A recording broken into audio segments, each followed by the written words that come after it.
fake news that you made a ton of news with earlier in the week, talking about this fake world that we live in, whether it's pipe bomber or the nooses or maybe Joe Biden's auto pen.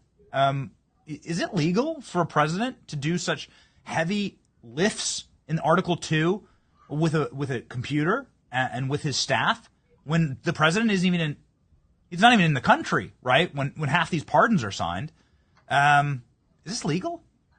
Well, Benny, just to say, President Trump is really, I admire him, but he's also very kind, because the pardon attorney, which is what I am also, I'm serving as the United States pardon attorney, is a really unique spot, and you go back in history, even way back in the Federalist Papers, I think it was number 74. It turns out, I think it was Hamilton was writing about the power of the pardon is something that, can restore tranquility to the Commonwealth, is the phrase that he used. It's a really unique thing. President Trump has done it well. He's been very careful. Alice Johnson is the pardon czar. Actually, she's in the White House, and she's someone who has a great story. It's a kindness, right? It's real. It's important, and it's in the Constitution.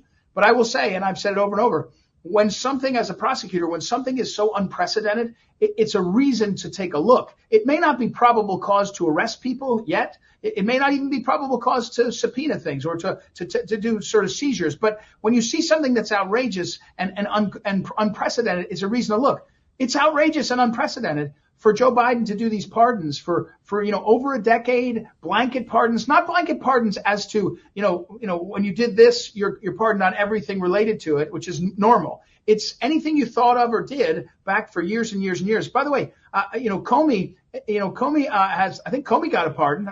Forgive me if I forget, but if he got a pardon, what he did today is not covered by the pardon. What he did yesterday is not covered, just to be clear. So, but what I'm saying is this.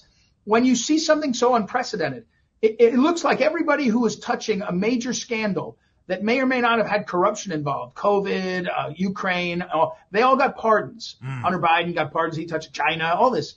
You say, wait a second, is there something going on here? And then you say the auto pen, where now, Jake Tapper is saying that Biden was so gone that they were clearly not paying. He wasn't running things. You start to get to a point where you say, was somebody manipulating things, right? We know these people like Anita Dunn and Ron Klain, and those people were dominant figures in Biden world. Were they the ones doing the pardons? And if they were, then we've got a question that we have about the validity. So we're going to get into this. I value pardons so much, and I value our Constitution. We want to be respectful of the history, but we also want to make sure the conduct now was appropriate. And the combination of the auto pen and the unprecedented nature, and people like Jake Tapper now describing so clearly a diminished human being, there's some questions that have to be taken up, and we're going to do it.